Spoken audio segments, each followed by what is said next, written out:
a So big wait, hold on, believer. hold on, hold on. So he was saying that after you made 140, what, 148? 148, yeah, 148 ain't 150. So they're savages. So they cut through it like that. Like, yo, you didn't make 150. Yo.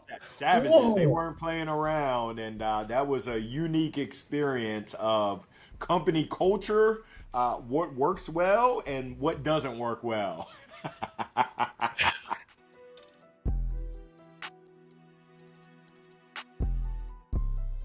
Okay, awesome. Welcome to the Rubasha Family Podcast. We've got the one and only Larry Long Jr., someone who ignites sales teams and sales leaders, business professionals with the jolt, which I really want you to go in and talk about. You're someone, Larry, who, you know, you can never box you in. You're someone from your first impression. You've always had a creative spirit. You've always gone about things different to everyone else, and that's what's made you successful. When we had a conversation on the phone, I said, Larry, how can I be a good sales professional? You said, huh?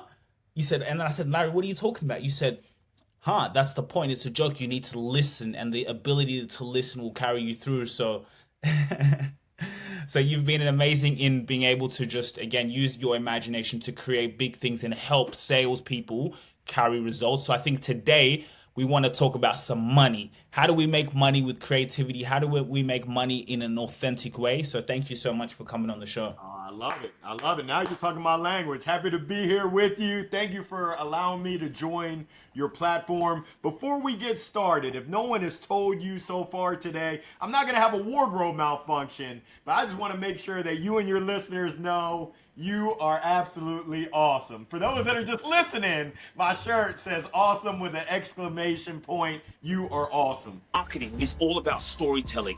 Dad, when we first started this business, what did you say to me? I said, yes, we do a podcast Why? because I want to tell our story. Why? Because I know the story build a legacy.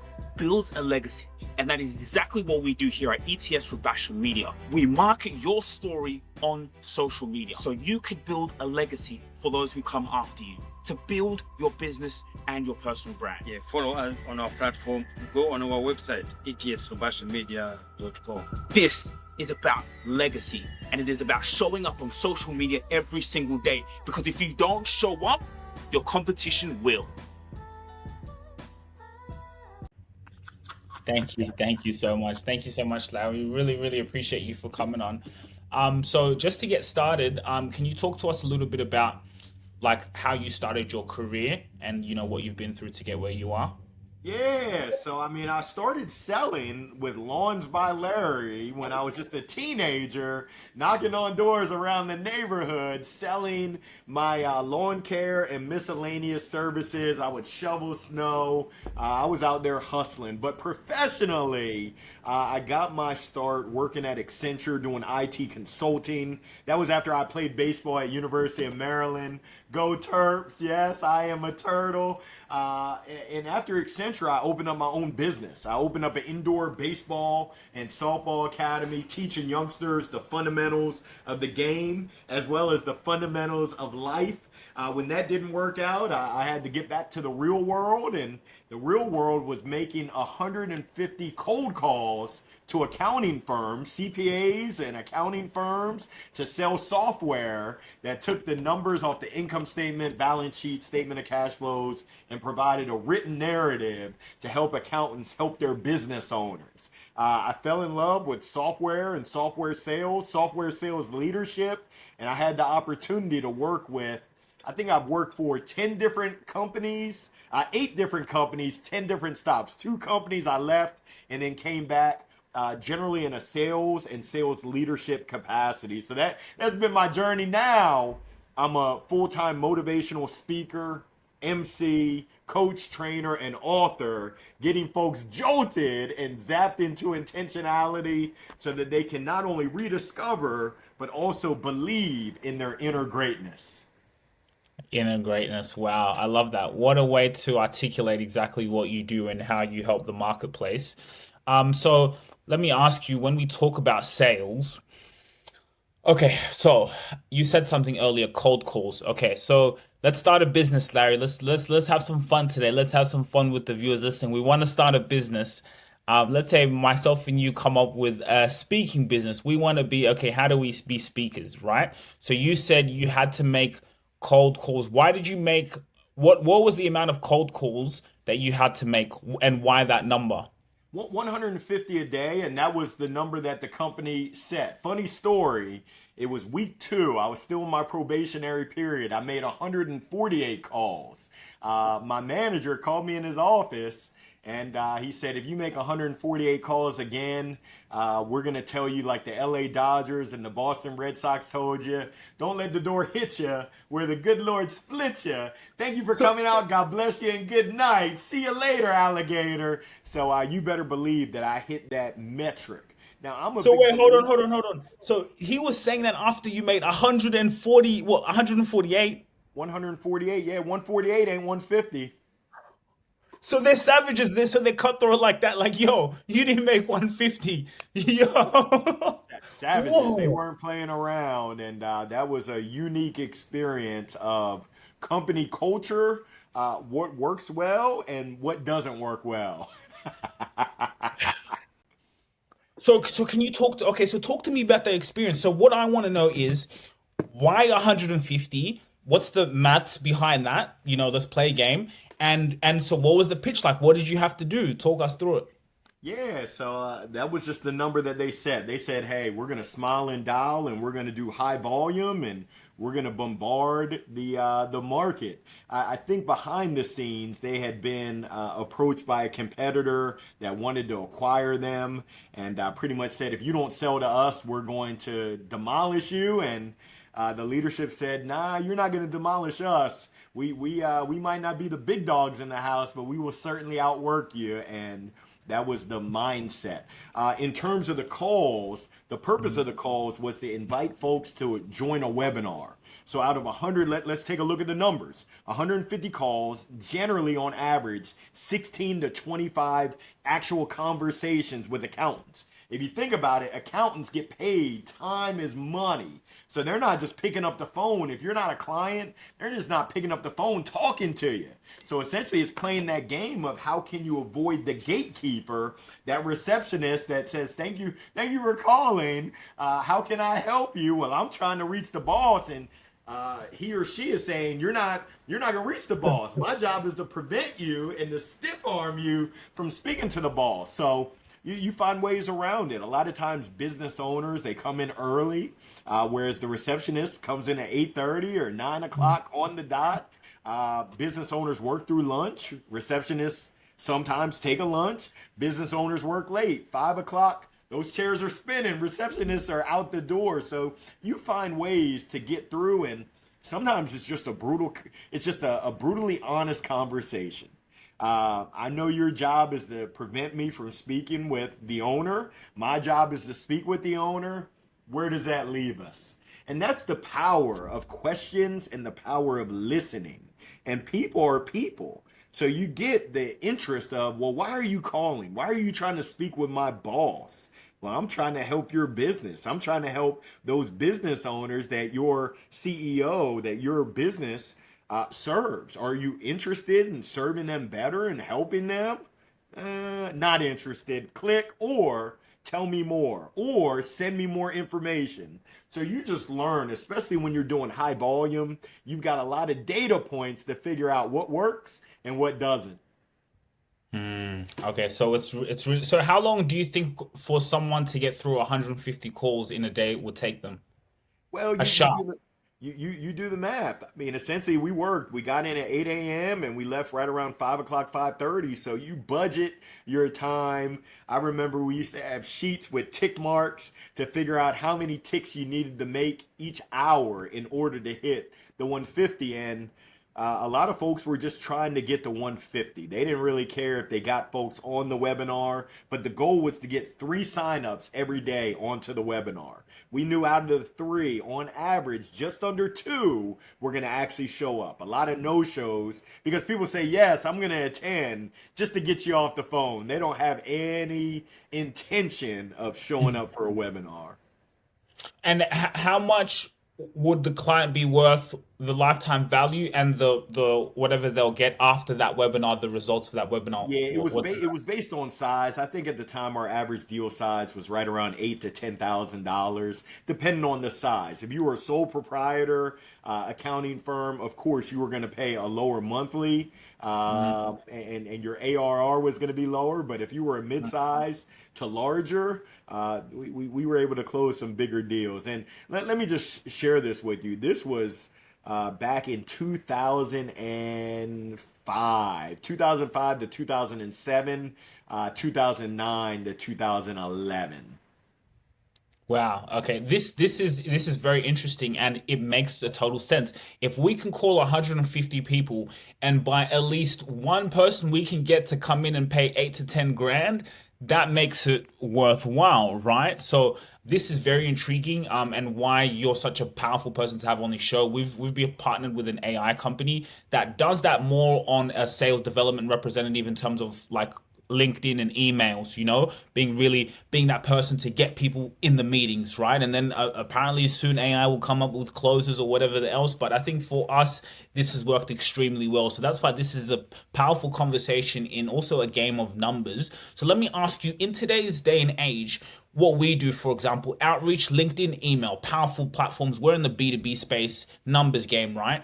When it comes to calling people, for me it works really well because also being a CEO and founder, I'm passionate. It's about, okay, how can we just have a conversation? What would you advise? Would you go back to that gameplay of inviting people to a webinar? Because what I like about a webinar is you're one to many. And so if I can keep calling people to kind of get one to many, the deal size can go up. So I wanted to ask you, how should companies play that role in sales where we have the online stuff with our AI, or human people, we have cold calling. Do we stick it to one, which we can sometimes with warm products, or do we go, let's just go for the webinar and sell one to many? Yeah, it really depends on the business, the average deal size. I would not recommend making 150 cold calls. When you look at the percentages and the conversion rates of the number of calls to the number of deals that we got, it was a very low conversion rate, Oh and we wow. were pretty much pounding the pavement. What I would say is you want quantity and quality. So it's a balance. Making 150 calls, our reps were not focused on quality at all. They pretty much wanted anyone with a pulse saying, yeah, I'll sign up. So it was really a lot of waste. When you talk Yeah. about B2B, when I think of B2B, I don't think of business to business. I think of belly to belly. What you and I did before when we chatted, we were getting belly to belly. I was getting to know you, you were getting to know me. We were forging a relationship, which when you go upstream and you've got larger deal sizes, that relationship, people want to work with folks that they know, they like, they trust, and that they believe in, that they have their best interests in mind. So a transactional interaction isn't going to build that. And can you close off a transactional? Of course you can. Can you close at a high close rate?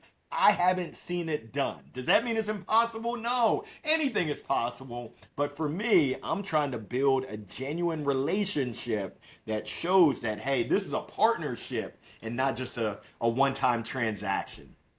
Okay, so let me ask you this now. Okay, if we're building a business, from what you're telling me, it more seems that deal flow, especially if we have a good solution, may take a bit of time. We've got to build the relationship. Some sales cycles in our business, kind of like 3 months, right? So it depends. So we're looking at that. So are you saying, is it still possible for us to make, let's say, deal sizes worth up to $2,000? Can we make those on a one call close, if of course, like you said, we're speaking to the right people? Because I think that's very valuable. If I call even just 20 people of the right people, I've got a higher chance. Even just 3 people to get into a meeting out of 20, I'll take that, with Yeah, 8 to 10,000 dollars and above. yeah, of course, with a smaller deal size, you can push for a one-time, a one-call close. That was the purpose of our webinar, was to get folks on. Now, as I said, when we moved upstream, we realized that larger accounting firms and regional and national accounting practices, we're not going to get the right people on the webinar. That's going to be something that's more tailored more customized. But for your smaller mom and pop solopreneur, 1 to 5, 5 to 10 employees, that was more amenable to the webinar model. So we learned along the way, and I encourage folks to make adjustments, find out what is working well, double and triple down on it. I'll give you an example. For me, LinkedIn, I get close to 90%, a little over 90% of my business from LinkedIn as the platform, from relationships, because I'm a speaker. No one needs a speaker for their event until they need a speaker. Like you can call 100 people, they're going to say, we just had our event. We don't need a speaker. Follow up with us next year. Well, I'm going to go ahead and schedule follow up with them next year, 6 months in advance of their event, because I know that's when they're deliberating. I know that's when the time is right. And I want to be that person that they're considering to partner with them. So that's just me personally. I'm playing chess, not checkers. I I absolutely love that. I'm a genius sometimes when it comes to these things. So when I see a clip, that's what we say. When I see a clip in my head, Yeah. you just got a clip right there. LinkedIn is absolutely powerful, and I want to talk about this right now.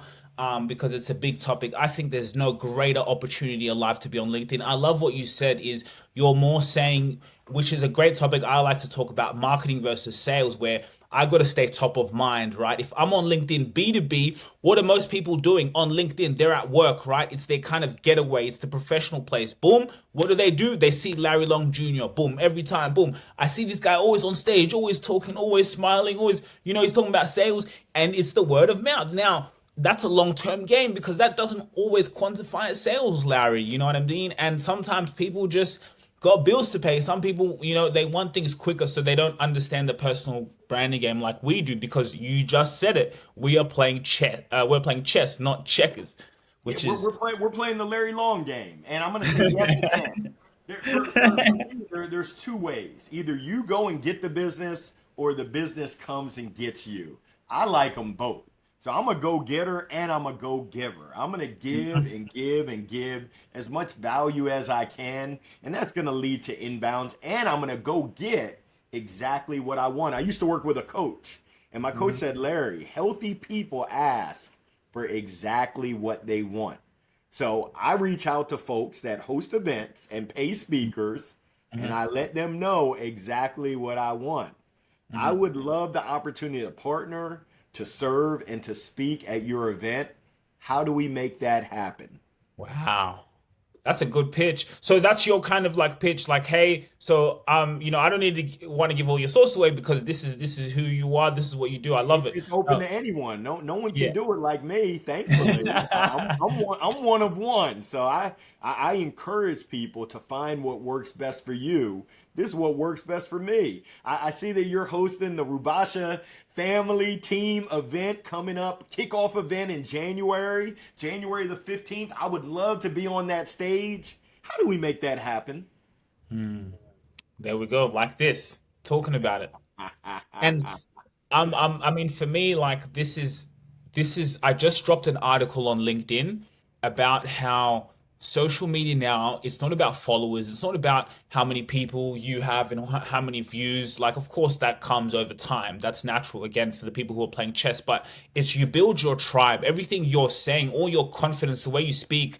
It's my language, and through AI we're able to find our community. People like this is a what? It's a Tuesday, 12 p.m. I'm doing a podcast with Larry, you know what I'm saying? Just talking our shit, you know what I mean? Giving game, helping someone here who's maybe at work, who's listening in, who's trying to, make sales, trying to run their business. Maybe he's dealing with that short-term versus long-term mentality, and we're here motivating them. So that's what I love this. So okay, so talk about it, Larry. How do I now have the patience between the short-term game and the long-term game, right? So you're saying I got to build the relationship. So okay, we'll play with our CRM. We've got, how do we blow up a business here? Let's make some money. It's Tuesday, 12 p.m. Yeah, we've got a closed business. And Okay. a good colleague of mine, John Barrows, he's the godfather of SaaS sales. He made a comment that I'll never forget. The cure to almost every sales ailment is a big, robust pipeline. So Ooh. how are you generating top of funnel pipeline? And he calls it, he's got a program called Fill the Funnel. I love it. How are you filling your funnel so that you're not out there desperate? Think about it. You go into November and December, you've only got a handful. Let's say you only have 3 deals that you're working. You need 2 out of the 3.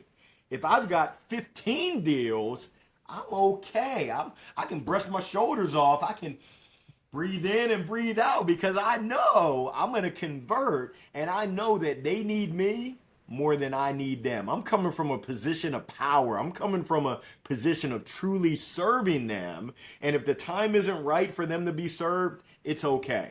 I know that the timing changes. I'm going to keep filling my funnel and I'm going to keep serving people versus just focusing. A lot of sales professionals, and I use air quotes because they're amateurs, but a lot of sales professionals put on those rose colored glasses. Everything is awesome. It's all sunshine, rainbows, and unicorns, when in actuality, it's not. They're not asking the tough questions. They're not asking, when will we get this deal done? Why are we going to get this deal? What could come in between us getting this deal across the finish line? What do you need from me? Here goes what I need from you. Let's go. Either we're going to go, I think they say piss or get off the pot. Let's go. There's no better time than right now. And if the timing isn't right now, I need to get you out of my pipeline. I need to go ahead and separate the true prospects from the suspects. I don't like spending my time with tire kickers, with suspects. I like working with prospects that are, in the words of the great philosopher, Master P. They're bout it. Is you bout it? I love it. I love it. It's so powerful what you're saying. I want to tell you a quick story. I had someone on the phone, the meeting, right? And straight away, I started the meeting. I said, "Can I be honest with you?" They were like, "Yes." I said, "You know what? I don't think," and I call her Kerry because she's such an amazing person. I was like, "Kerry, I don't think you need my service. I think this is a luxury. It's basically a nice to have. Your personal brand being that it's a nice to have. I don't think you need this service." And I just wanted to see what was it about. You know what she said to me? She said, "You know what, Sujiro, you're right. I didn't need it. I've just joined this, da da da." Imagine we got done within the call within 15 minutes, and I said, "Hey, whenever you are ready and this does appeal to you, you know where to find me." You know what I mean? And then I think for her, she was like, "You know what?" Like she was like a bed, like she was happy. She could go do what she wanted to go do, go and build her empire, come back later. If not, boom, I told her, "Hey, we can even come on the podcast even later. Let's talk."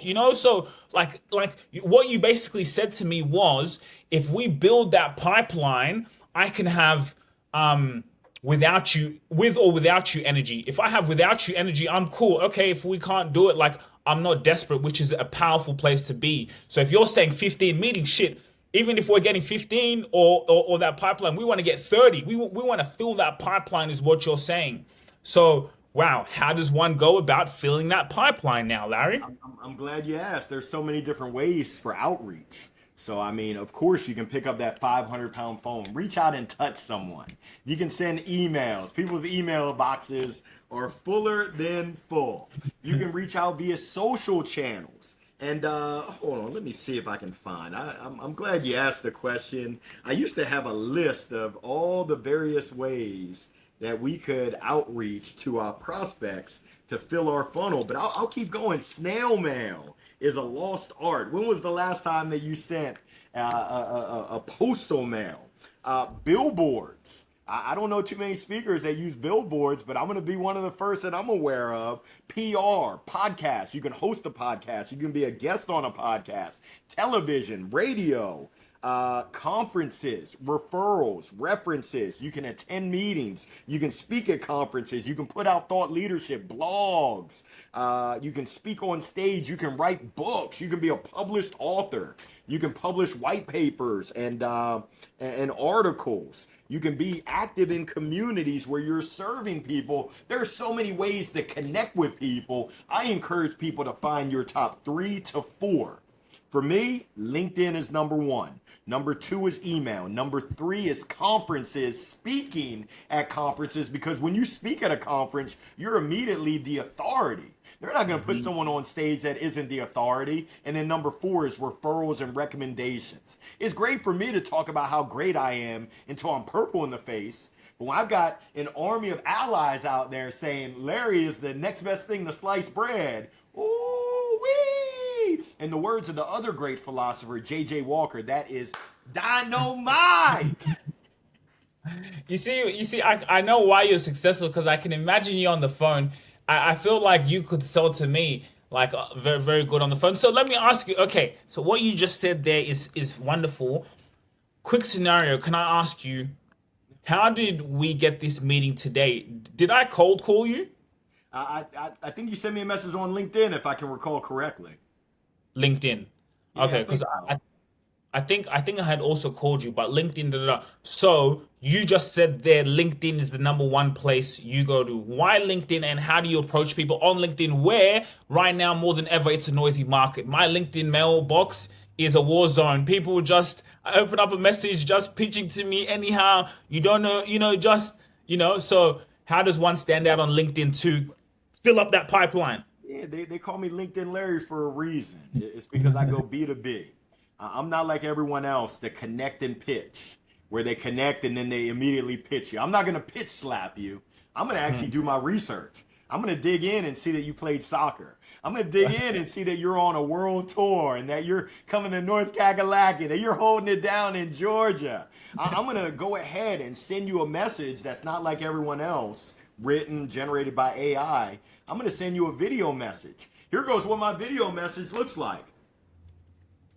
Hold on, can you hear me now? Is my microphone on this terrific Tuesday? I am just saying thank you, thank you, thank you for all the good that you're doing out there. Now, hey, I'm going to be honest with you. I'm reaching out because I want to partner with you.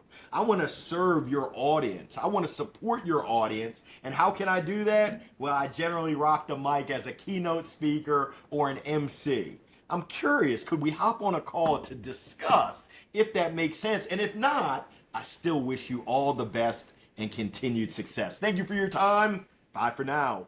Peace.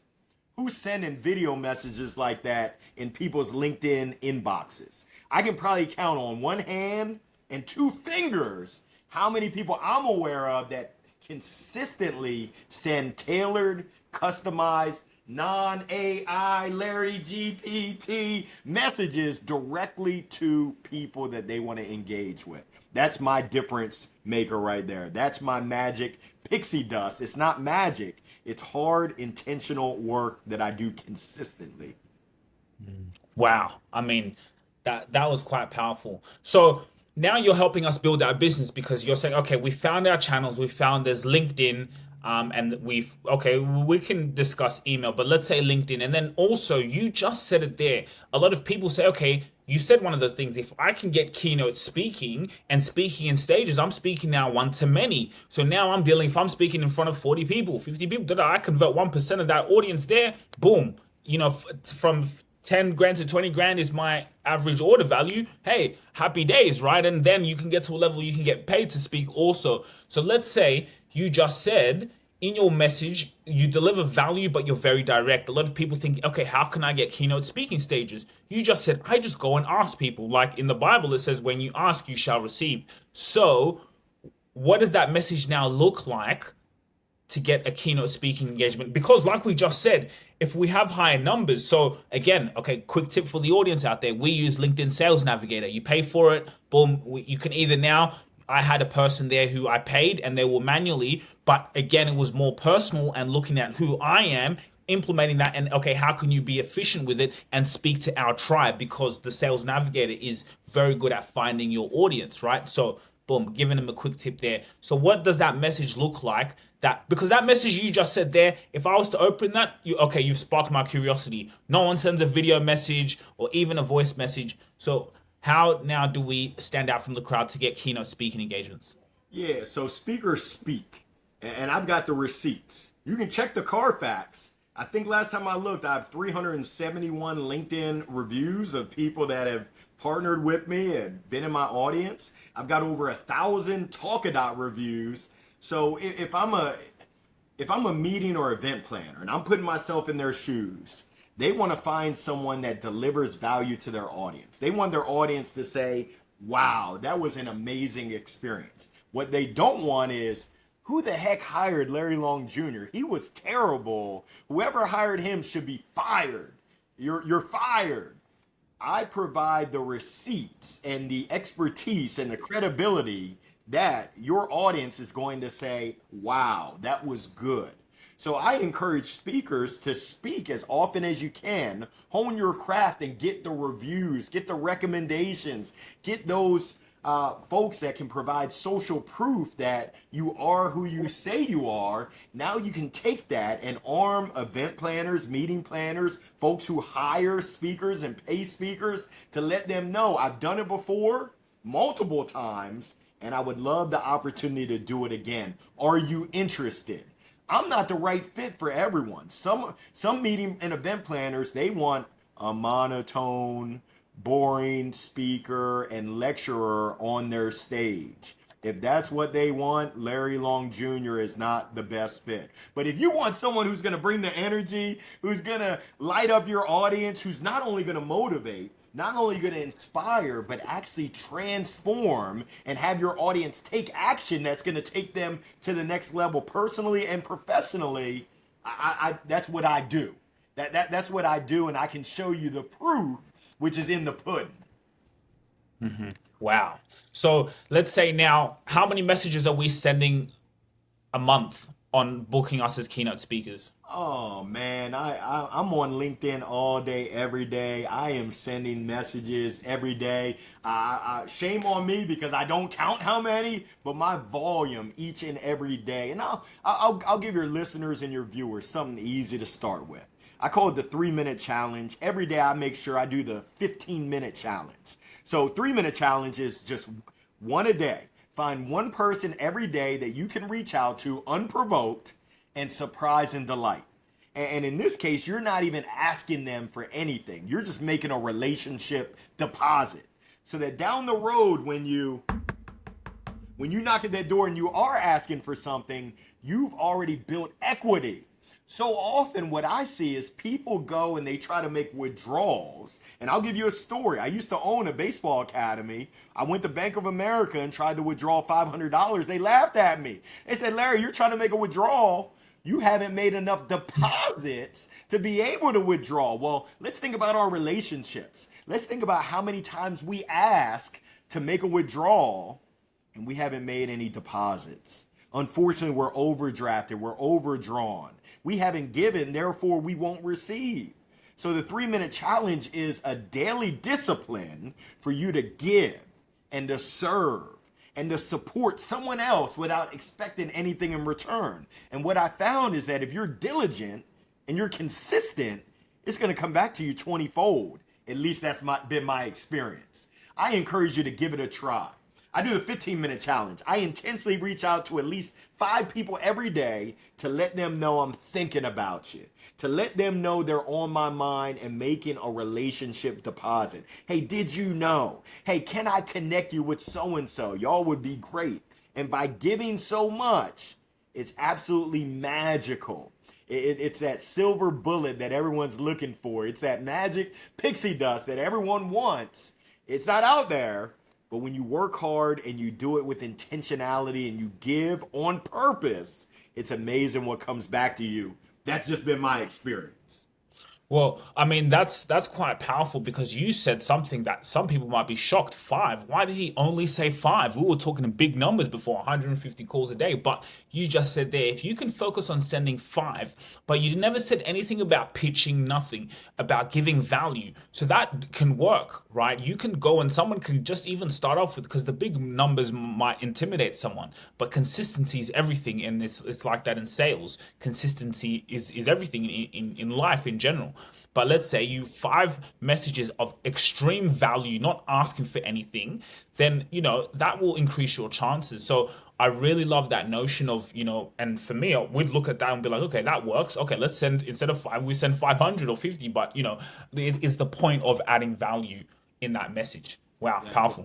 the more value you add, just from my experience, and the more genuine value, people can People can smell BS from a mile away. Faking They it. can Yep. tell whether you're authentic and whether you care, whether you give a damn, or whether you're just looking out for that person in the mirror. I call those people me monsters. All they care about is me, me, me, me, me. They don't care about anyone else around them.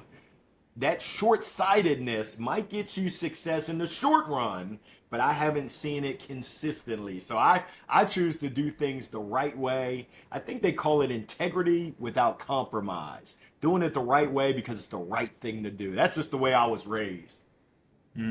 Yeah, I love it. I love it. So, can you talk a little bit about the personal brand? And then I want to finish it off closer towards the difference between marketing and sales. But how important has it been for you to build a personal brand? Because I'll give you a quick story. When I started building my personal brand, like, I was on YouTube and I was just documenting my life. But when I realized how powerful it was one day I Googled my name. And when I Googled my name and I saw what came up, like you even just spoke to me there and you knew I played, well, Australians call it, or, well, no, Australians actually call it soccer, but we call it Football. yeah, football is the real one. Um, but you knew I played football. I never told you that, right? I never had a conversation with you. You didn't know who I was, but you knew I played football. And it goes into back building the personal brand. So we can talk to CEOs of the highest caliber, hedge fund attorneys, all these different types of people. And it's credible because the personal brand is there. When they go on your profile, what you say in your message, because what you see is what you get with me. This is hey, what you see is what you get. You know what I'm saying? You know what I mean, Larry. So how important is a personal brand to you when it comes to also sales? It's vital, at least for me, because when I show up to the table, when I show up to the Zoom, folks already know who I am and what I'm about, and they know me, they like me, or else they wouldn't take the call. They trust me because I've built that trust over time with everyone that I've encountered. I've built that brand and they believe that what I say is what I'm going to do. Now there's some people where their say do ratio is minimal. They say a lot and they don't do nothing. And it's like, oh, Houston, we got a problem. I ain't got time for that. I need someone who does what they say they're gonna do. So personal brand is who you are on the stage, off the stage, with everyone. How do you deal with people?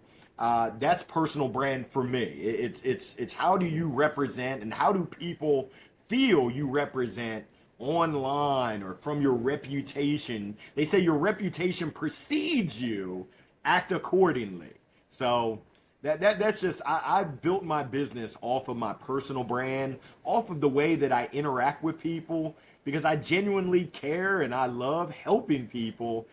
I couldn't dim that light even if I tried. Powerful, powerful. And I did forget to mention, guys, by the way, kind of disclaimer that Larry's also a father, and that's one of probably his best accomplishments he's ever made. So before motivational speaker and someone who's been in sales all these years and given us all this game, $1 million worth of game, he's also a father at the end of the day and a man. So that's quite powerful. Um, so, Larry, let's now talk about as we end it. And what I'd like to do is I'd like to continue this partnership, even in doing webinars, right? We can do a webinar like once a month or once every 2 months, right? Like, or once a quarter, something where we talk and break down systems within sales, because I think sales is important now more than ever.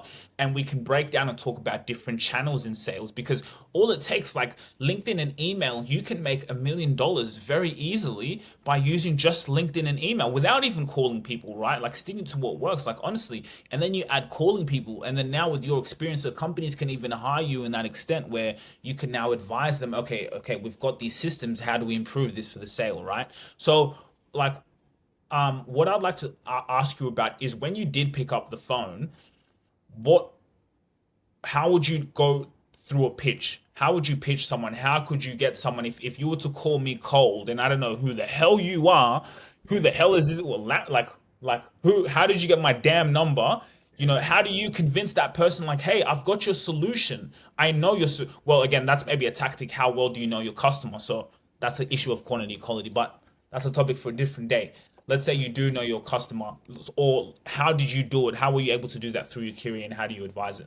So funny story. When I first started, I read off of a script like I was a robot. Hello, Terrific Tuesday. This is Larry Long Jr. calling with Profit Sense. How are you doing? Click. Who talks like that? And luckily, I had a manager, not the manager who called me in the office, but I had a different manager named James Hatfield who said, Larry, come in my office. I got to talk to you. He said, man, you got potential, but you got to rip the script, throw it away, talk to people like they're actual people. He said, talk to them like they're your homeboys, your friends from back home. I said, James, you don't know how I talk to my homeboys. That might be an HR violation. He said, you're right, Larry. He said, well, find a happy medium because right now you're sounding so robotic. You don't sound like a human. People like to talk to people. So I changed it. I flipped the script and essentially I would reach out and I would say, hey, how's it going? It's Larry here. I'm reaching out to accountants to help them. And first I got to ask, do you have any clients, business clients whose eyes glaze over when you start walking them through the income statement, the balance sheet, and the statement of cash flows? Wow. Now I listen to not just what they say. I can see the gears. I can feel the gears turning. I listen to not just what they say, but how they say it. Now, most of them say, yes. Well, that's great. Funny story. I used to be that person who my CPA would say, this guy just doesn't get it. The numbers that I knew, batting averages, stolen bases, RBIs, were baseball numbers, but they weren't business numbers. Would you have any interest in exploring a solution that takes those vital numbers and produces a written narrative so you can now truly be that trusted business advisor that you sought to be when you stepped in as an accountant?